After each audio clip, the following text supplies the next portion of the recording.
This episode was previously recorded in front of an imaginary studio audience.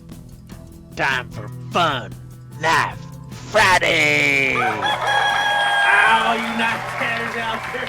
Your old pal Skip the Show coming back at you again from the Volcano Club.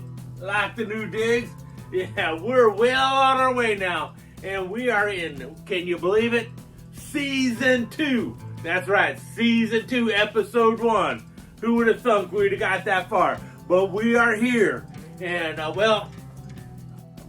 last week I was talking about showing you this knife here. This is the Rough Rider Bowie.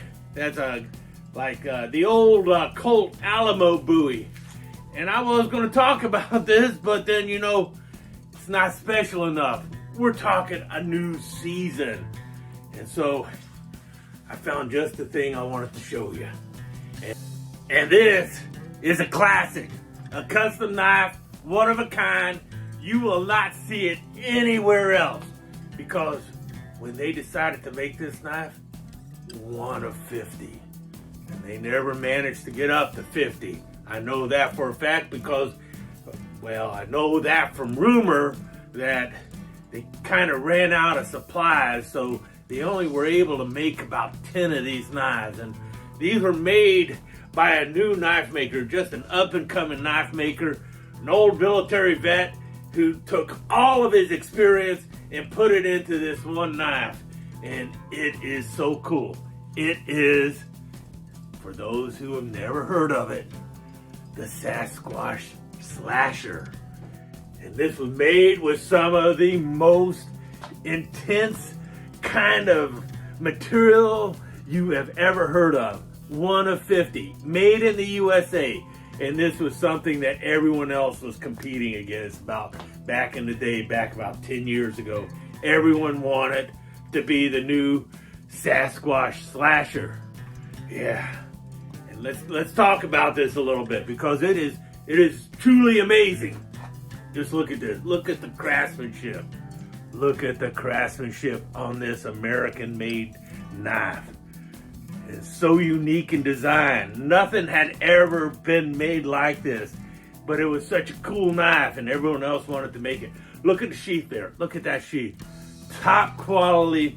It was like all new modern material. This is a reinforced low-density polyethylene. The entire sheath made out of it with a special Velcro closure, though. That's probably the only thing that was kind of typical. But low-density polyethylene, known as LDP. Few people would work with it because it was so hard to work with. But the knife maker decided to go with that. And look at the quality. Just look at that. And he also, the handle was American hardwood, but he knew it would be kind of slippery, so he also gave a protective LDP covering on that American hardwood, so you get a good grip in there. And the steel, top quality surgical martensic steel. Most knife companies didn't even mess with it because it was just so hard to work with, but he went with it. And it's held in place in this handle using rivets and a space-age polymer. So it's so cool. Just look at that.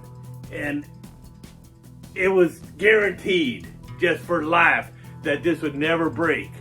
And it is such a quality material and everything else. He went all out on this thing. Yeah. 1 of 50. Right? Made in USA. 1 of 50. This was what number? Even numbered it. Number 8. 1 of 50. Number 8. Yeah. First production run of the Sasquatch Slasher. But we all know the story.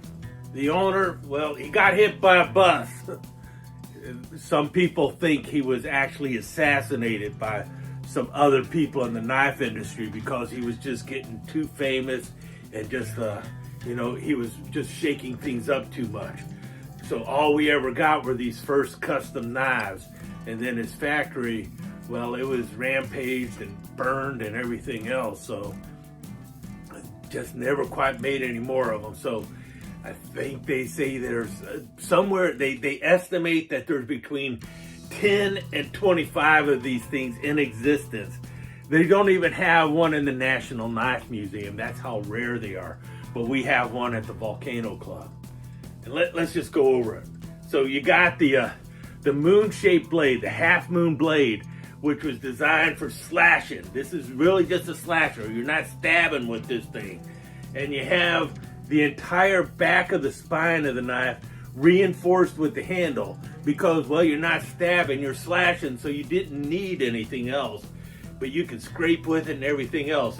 It's based off of an old ulu, and the maker of it, the guy who created it, he saw this mural when he was up in Alaska of an Alaskan Inuit using an ulu to attack polar bear. And that's where he came up with it. But he said, you know, that's too short using it like an ulu. But if you get a handle on it and you got the extension of the ulu, you have more reach. So you can definitely take out those big animals with it. So it became the Sasquatch Slasher. So you could take on the big game. And he knew just how deadly that blade was over here. So he ended up taking the same type of steel as the blade and made this guard here so that your hand won't slip up on the blade. And he also put a ring down here. Now this ring is multifunctional. You can use it as a lanyard, so you can hang this around your neck if you need to. But also, it's like a thumb ring, so you can get this and use it karambit style. So it's really cool. But then, you know, after a hard day of going out there and slashing Sasquatch and everything, and you decide you're going to go relax at a bar or something, yeah, you're set. You know. And when those drunken lumberjacks come over to you and they question your masculinity and your ability to take on Sasquatch, you're ready for the rumble. Because, yeah, you know what I mean? You're there for it. Not to mention, after you take on all those drunken lumberjacks, you can pop a brewski. Yeah, the Sasquatch Slasher. Only one place you're going to probably ever see it, and that's at the Volcano Club. So drop on by, we'll pop a brewski for you. Anyway, talk to you later. Skip out.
Been your old pal, Skip DeSheau.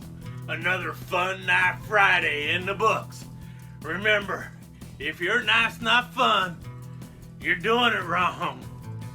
Skip out. If your knife's not fun, you're doing it wrong, and Skip out are registered trademarks of Skip DeSheau Enterprises. This has been a Cat Production presentation. All rights reserved.